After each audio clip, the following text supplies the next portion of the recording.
have worked with dozens of CEOs across the United States who wanted freedom. Whether that was freedom to travel, freedom to spend time with the family, freedom to just take time off, or freedom to work on the business instead of in the business. But here was their reality. They were often the bottleneck. That was because every email, every invoice, every client decision had to pass through to them. Are you operating in this way?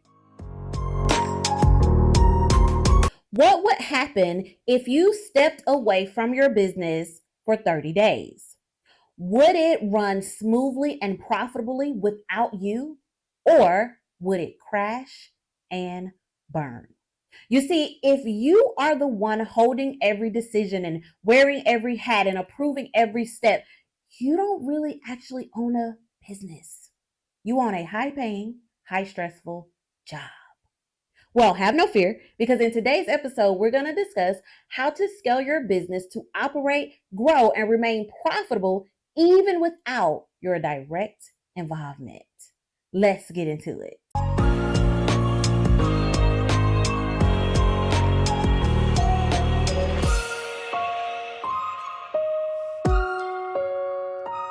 Welcome to the Say Yes to Profits Podcast, the show for service-based minority women entrepreneurs who are ready to master their finances, multiply their cash flow, minimize their taxes, and confidently say yes to profits.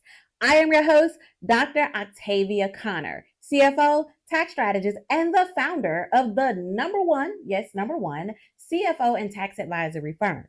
Now, we help our clients scale on average between 30% and 350 within 12 months and cut their tax liabilities in half, all at the same time, using our signature Say Yes to Profits framework. So you're in the right place. Hit that like, subscribe, and follow button right now, and let's get into what we got to talk about today.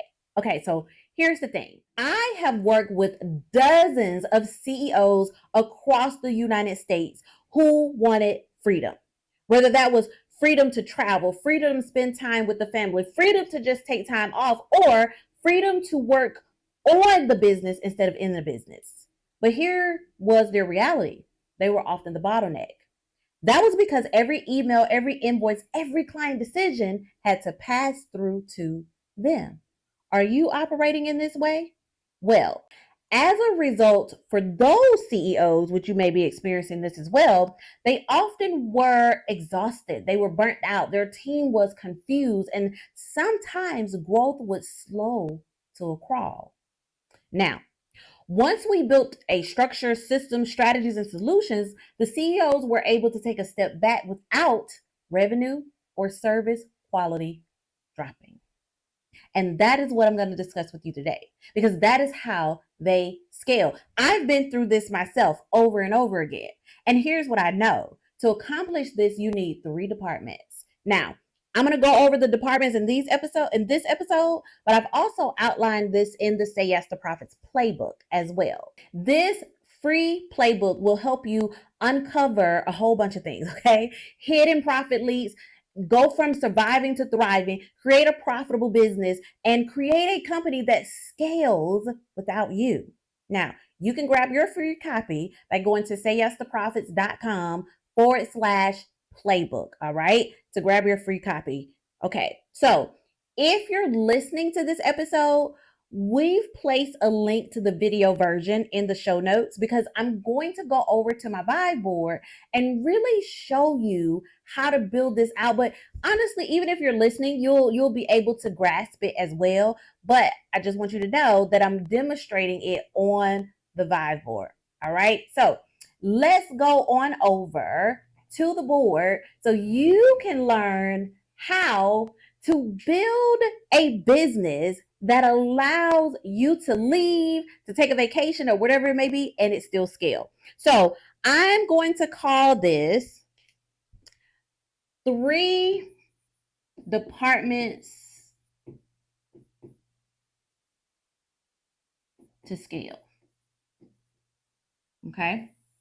Now, the very first department that you're going to need is your admin department. Now, here's the thing. There is another episode where I talk about this too, and I just kind of go over the departments. For this particular episode, I'm going to actually deep dive into how to build out these departments. So if you watch that episode or listen to the episode, you want to listen to this one too, because we go into greater details, okay? So anywho, the first department is your admin department. The next department is your service delivery department. And then your final department is your marketing department. Okay. Now, these are going to be the 3 departments that you need to truly grow your business, to scale your company to that next level, and you, as the owner, not experience burnout. How do I know? Because I've done this over and over again, and I've helped a few of our clients do this as well. Okay. Now, under your admin department, honestly, under all of these, you'll have some type of sub departments. For your admin department in particular, your sub departments will be HR, it will be your CFO firm, or of course your bookkeeping and tax and CFO, however you want to do that. But I recommend that all of these individuals work under one company, which will allow you to not have to be pulling people together. Okay. In addition to that, you have your legal department as a sub department of admin, and then your operations.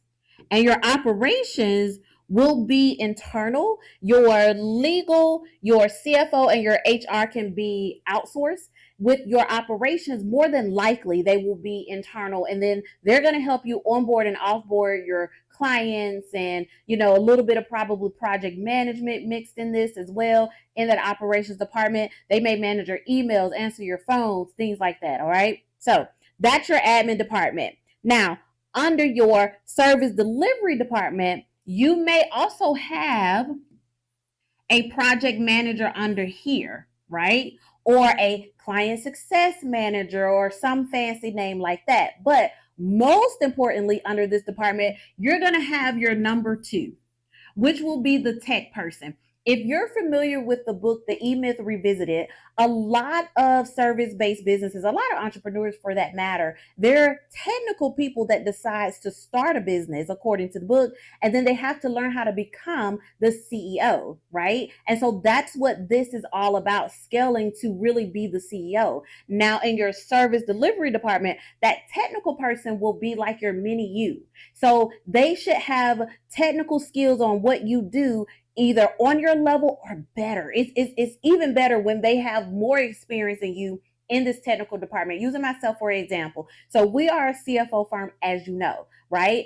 Under that CFO umbrella, we do have accountants that does the bookkeeping and the month-end closing. And then we have the tax strategist that does the taxes at the end of the year, right?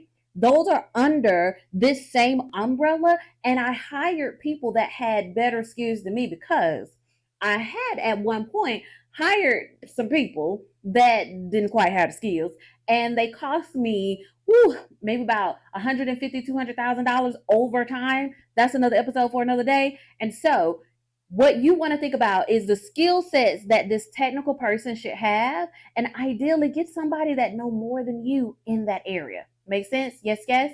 Let me know in the comments. Now, under your marketing department, you're going to have your marketing assistant. You may have a social media manager. That should be M. You may have a PR company, right? Under marketing, and their whole goal is to help you bring in leads, to create marketing campaigns, to manage your social media, so that you don't have to do all of that. All right, so these are the 3 departments that you should have. Pretty easy, right? Okay, now after you get these 3 departments together, there are things that you need to do to ensure that they operate effectively and efficiently without you. I call these the four scaling essentials, okay? And they're going to be for each department. So, 4 scaling essentials. Now, under each of these, and this goes for each department, I want to make that clear. Number 1, You need an owner. The owner can either be the owner of that department, or it can be the owner of each task that is needed to be done in the different departments. The owner will be the buffer between you and the person that's doing the work, or the owner would actually be the person that's doing the work. Does that make sense? Let me know in the comments. The next thing that you need under the essentials is a documented process. I call this your SOP. All right. Now, here's the thing about creating your SOP. You want to have a video SOP, and you can use a software like Loom to create the video SOP. Now, once you do this, there's a certain way you want to make sure that your team members understand the task completely, okay? To minimize over time the questions that come to you. Number one, you create the Loom video or tutorial going over or completing the task so they see it. You have them watch it. You have them explain it to you, but you don't stop there. You then have them take the video and create written SOP. So now you have the video version and you have the written SOPs as well. So it's in two different formats. No matter who has to do it, they can either watch the video or they can read the step-by-step that you written out. Does that make sense? Yes, yes? Okay. Now, let me tell you the process again for this SOP part. You want to record it. You want to have them watch it. You want to have them write the steps. And then I would even have them re-record it again in their own way. And then you listen to it and you critique it. By the time y'all done all that, they should know how to do it with their eyes closed. Make sense? Yes, yes? Okay, cool. So the next essential that you need is to track your metrics. First of all, you need to identify the metrics for each, and then you all need to track them. Now, here's the thing. If it cannot be measured, it cannot be managed, and it will not improve. And so each department should have 3 to 5 core metrics or KPIs that you review every single week and every single month by yourself and with your team. And there should be owners responsible for improving each of these metrics. And the owners doesn't have to necessarily be the person that's doing the task, right? So you just have to decide how that works for you. But there should be owners assigned to each metric, and their role, rule, and responsibility is to ensure that that metric improves. Because as that metric improves, ideally, your company will grow, your clients will feel served, you will operate in excellency, so on and so forth. Make sense? Yes, yes? Okay, cool. So the final metric that you need is communication. But not just any type of communication will do, okay? You need what I like to call rhythm. What do I mean here? Meaning you should be meeting with your team either weekly, monthly, every day, whatever is needed in order to ensure that you all remain on the same page and that you all communicate really well. You should have such a good communication that when problems come up, they've communicated with you and learned you so well that they know ideally how you want it to be fixed, right? And they go ahead and try to solve the problem, and then they come to you with either the problem solved or ways to solve the problem. They're not just constantly relying on you to be the fix-it of everything, because that keeps you as the bottleneck of the business. Is this making sense, or is this making sense? Yes? Okay. Now, once you have this set up, all right, there are a few CEO tips that I want to give you that will allow you to ensure that you continue to scale without you having to do everything. So let's go over that. So I call these my CEO profit tips, okay? And so number one, you need to build a leadership team. If you are still the department owner in all three areas, you are still the bottleneck. And so your job is to lead the leaders, not manage the tasks. Number 2, you need the ultimate financial visibility. There are so many episodes where I talk about financial visibility. So here's the thing about financial visibility. You are scaling without financial visibility. That means you're operating in the danger zone. So you need to ensure that your finances are together, but also that there are KPIs and metrics that I mentioned that tie directly into the growth of the business, whether revenue, cash flow, or profit, that you can make sure that everyone is doing and what they're doing is impacting your bottom line. The next thing you should do is cross-train, okay? Every key role should have at least one backup. If a team member is out, if they leave, or whatever the case may be, the work should not be delayed. Been there, done that. Do not do that to yourself, okay? The fourth thing you need is a decision-making framework, all right? You want to empower your team with guidelines on what they can approve and what requirements you have and how and when to escalate things. But first, you want to empower them to be able to solve the problems without you in it. If you don't empower them to do that, if you don't give them the guidelines for that, they will always and forever depend on you. And that's what you don't want. And finally, you need to automate. So before you hire, even before you handle some type of technology, figure out how to automate these things so that it's also not relying upon your team as well. Okay?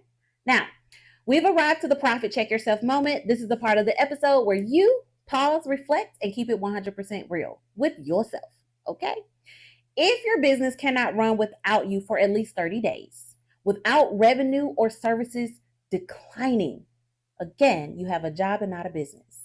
And so I want you to face reality.